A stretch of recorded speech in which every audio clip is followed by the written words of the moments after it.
A very good morning to all of you.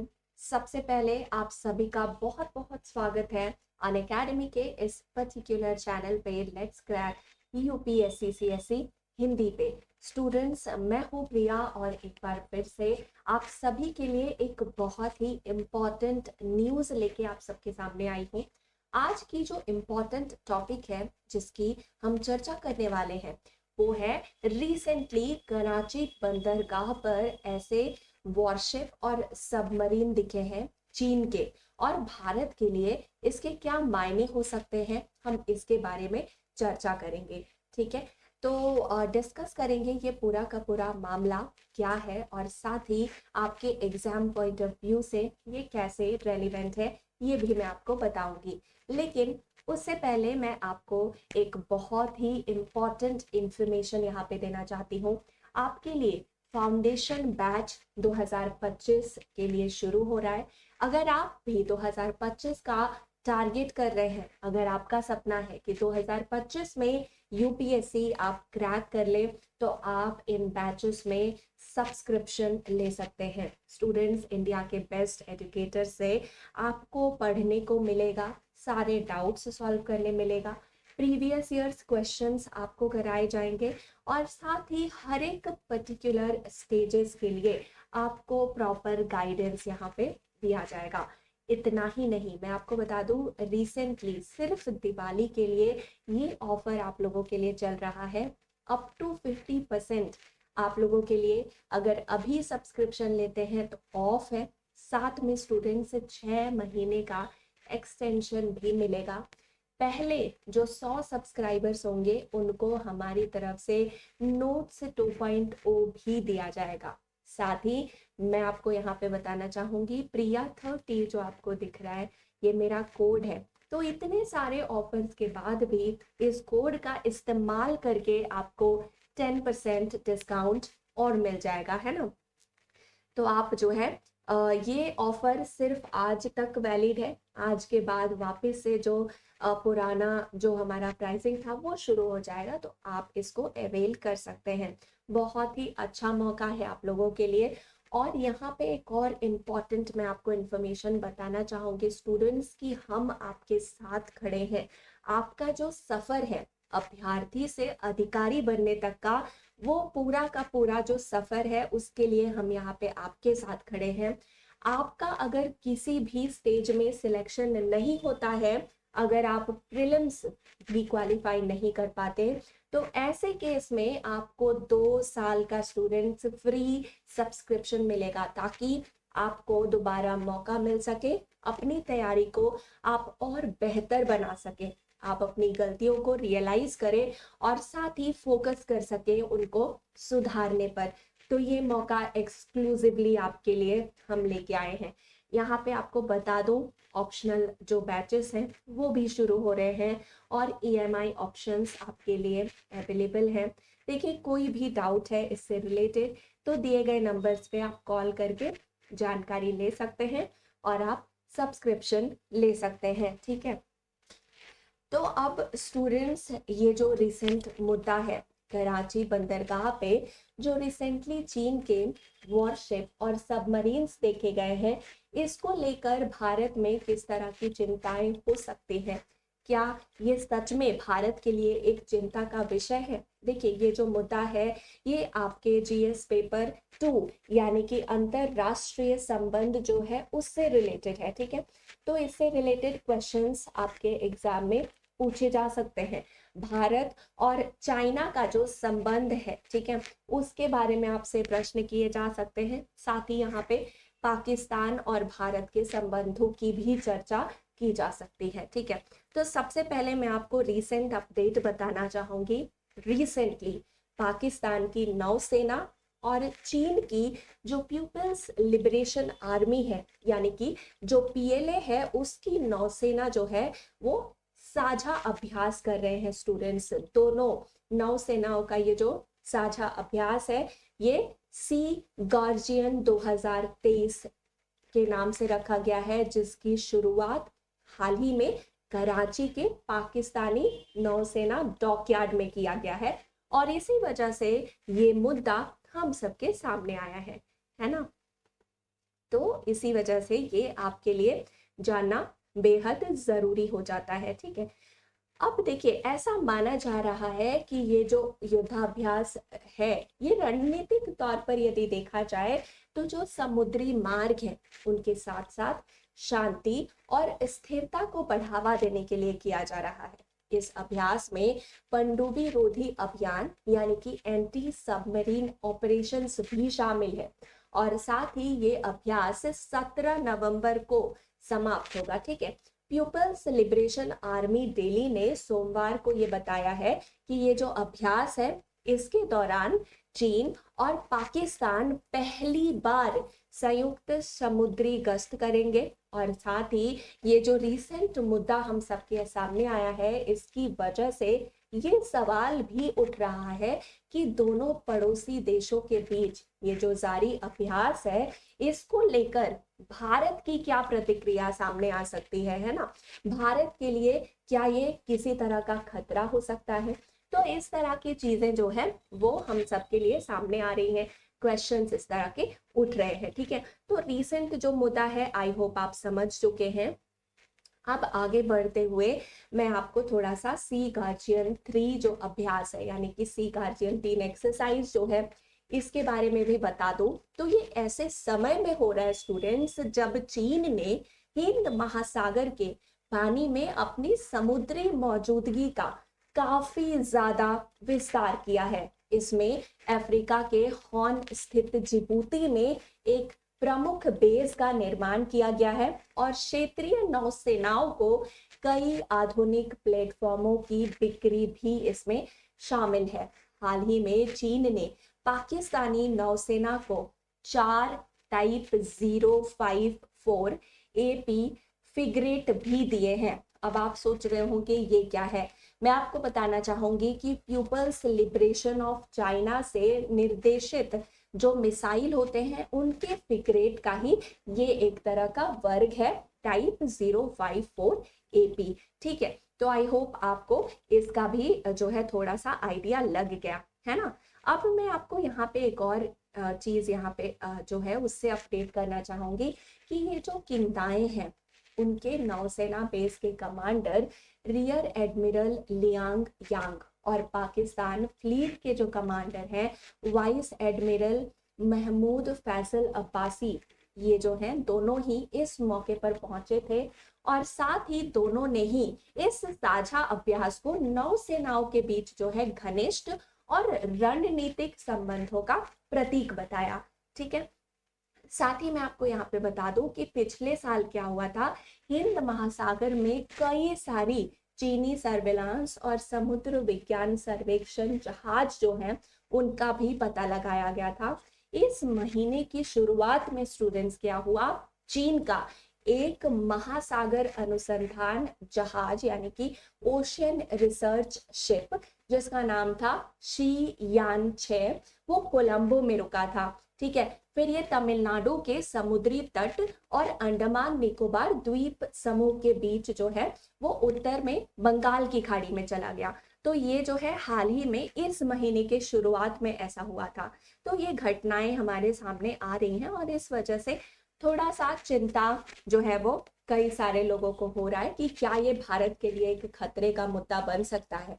अब देखिए, ये व्यापक रूप से ऐसा माना जा रहा है कि चीन पूरे के पूरे क्षेत्र में व्यापक पनडुब्बी ऑपरेशन को सक्षम करने के लिए बंगाल की खाड़ी समेत हिंद महासागर के पानी की जो सक्रिय रूप से मॉनिटरिंग है वो कर रहा है। यहाँ पे कराची में खाड़ी चीनी नौसैनिक जो जहाज हैं उसमें टाइप 039 डीजल इलेक्ट्रॉनिक पनडुब्बी भी शामिल है। साथ ही इसकी सटीक क्षमता जो है वो भी चीनी नौसेना के रहस्यों में ही छुपी हुई है। अब देखिए, यहाँ पे अरब सागर के पानी में जो नाव की मौजूदगी है वो अपने घरेलू बंदरगाहों में कई जो है 1000 किलोमीटर दूर नौसेना की संपत्ति को तैनात करने में सक्षम होने के लिए बीजिंग के भरोसे को भी ये दर्शाती है ना। तो ऐसा माना जा रहा है कि 2013 के बाद से जो चीनी प्लान है, यानी कि people's liberation army navy plan, इसके जो है हिंद महासागर में पनडुब्बी तैनात करने के बाद ये 8वां साझा सैन्य अभ्यास जो है वो देखने को मिल रहा है। साथ ही मैं आपको बता दूं, चीन को हिंद महासागर में परमाणु ऊर्जा से चलने वाली तेज पनडुब्बी के लिए भी जाना जाता है। ये जो पनडुब्बी है स्टूडेंट्स, ये समुद्र में सैद्धांतिक रूप से अनिश्चित काल तक डूबे रहते हैं, क्योंकि जहाज पर जो है सप्लाई भरने के अलावा उन्हें सतह पर आने की जरूरत नहीं पड़ती है। ठीक है, तो आपने जो है मूवी देखा होगा, कई सारे इस तरह के घासी अटैक उनमें से एक है ना। तो इस तरह की जो पनडुब्बी है उन्हीं की चर्चा अभी फिलहाल हो रही है। हालांकि ये साफ है कि चीन और पाकिस्तान जो है उसने साझा नौसेना अभ्यास में भाग लेने वाले चीनी बेड़े के साथ ये जो पनडुब्बी है वो भी तैनात किया गया है या फिर ये नहीं किया गया, है ना। तो ये जो सी गार्जियन 3 एक्सरसाइज है, इसके लिए हिंद महासागर में चीन के युद्ध पोत की तैनाती का सर्विलांस करने वाले सूत्रों का ये भी कहना है कि जो हमारा मलक्का जल डमरू मध्य के लिए के जो क्षेत्र हैं उसमें प्रवेश करने के बाद टाइप 039 पनडुब्बी और उसके साथ आने वाले सहायक जहाजों को नौसेना P-8 टोही विमान से नियमित रूप से ट्रैक भी किया गया था स्टूडेंट्स।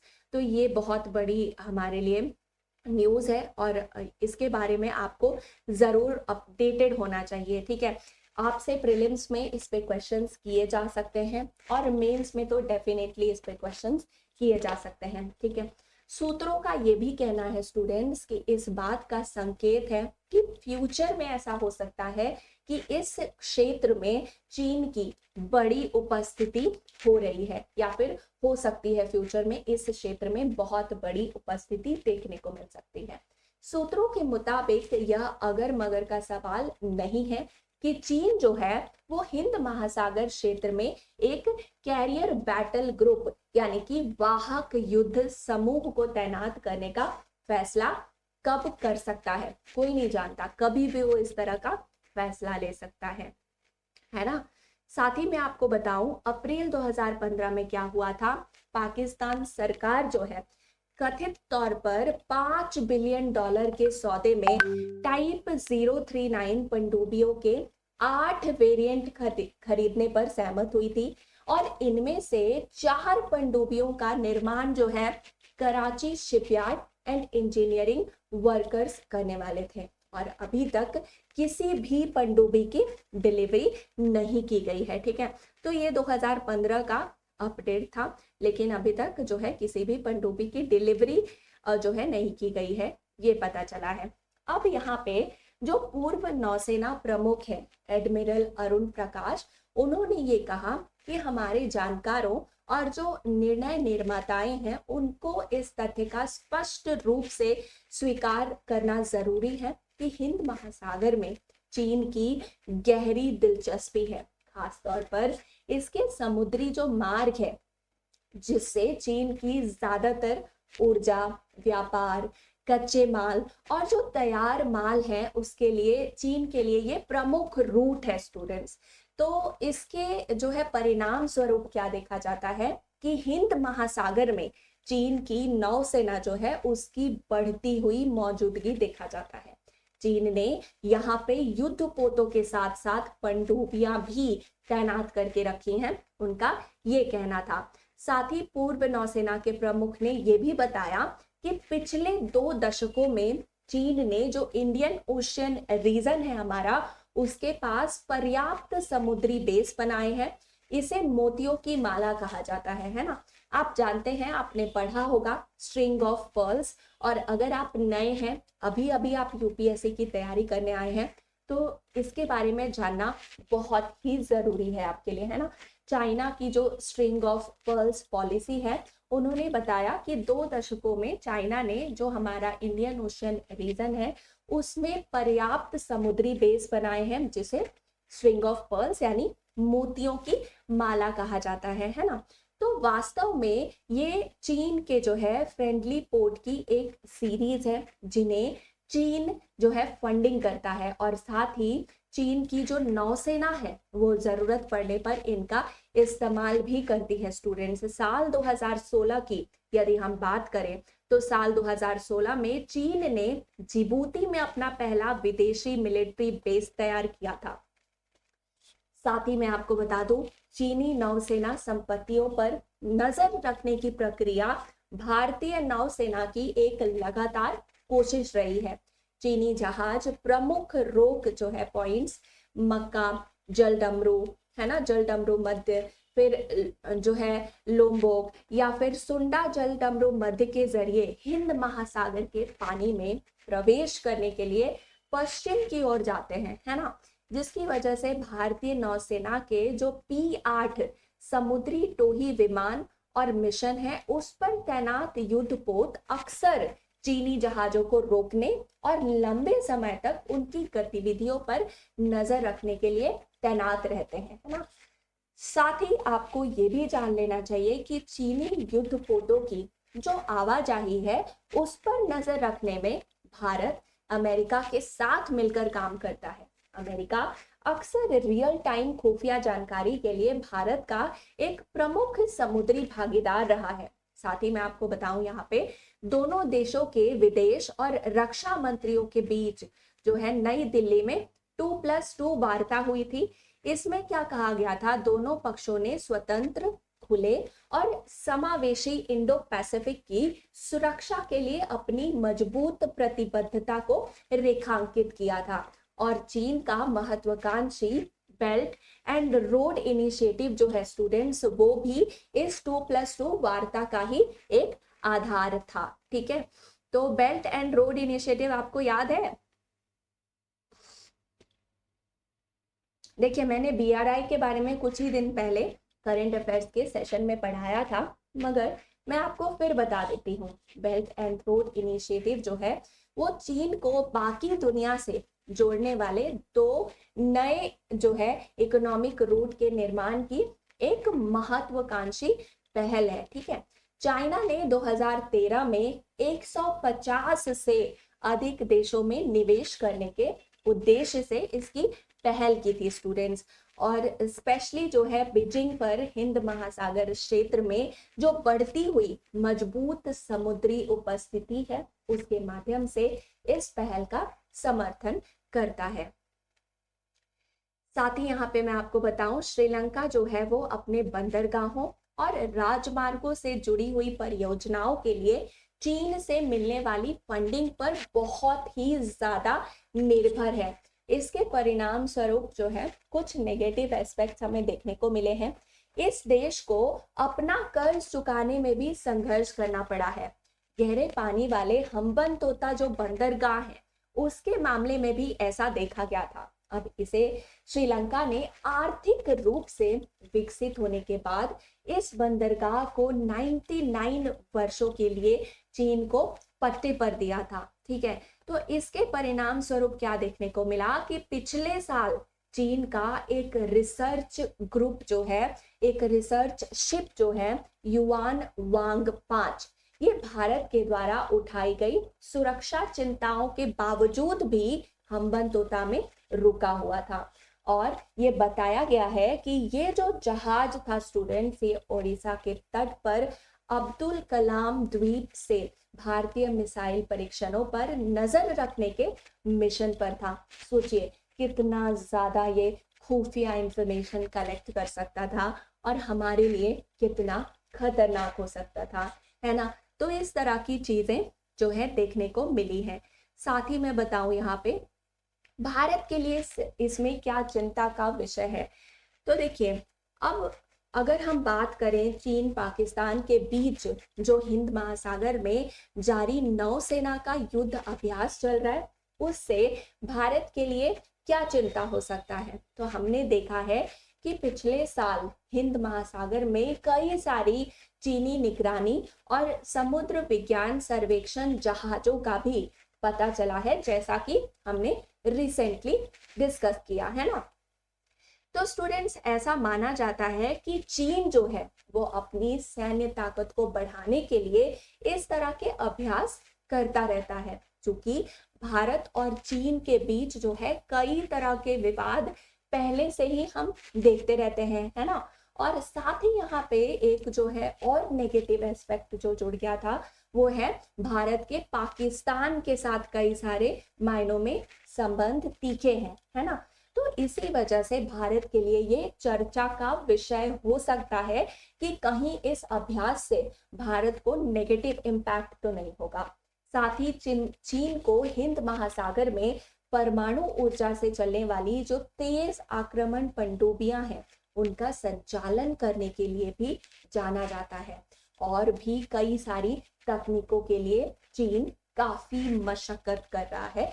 तो इसी वजह से ऐसा जो है कहा जा रहा है और ऐसा डिस्कस किया जा रहा है कि मे बी ये भारत के लिए एक चिंता का विषय हो सकता है ना।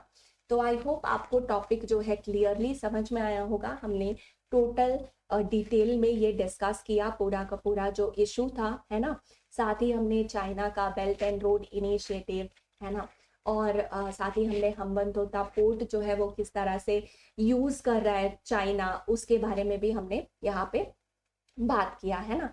तो स्टूडेंट्स, एंड करने से पहले मैं आपको बताना चाहूँगी यहाँ पे कि आज तक ही आप लोगों के लिए ये ऑफर लिमिटेड है। अगर आप 2025 की तैयारी कर रहे हैं तो आप जो है सब्सक्रिप्शन ले सकते हैं। इंडिया के बेस्ट एजुकेटर्स के साथ आप अपने सारे डाउट्स को क्लियर कर सकते हैं।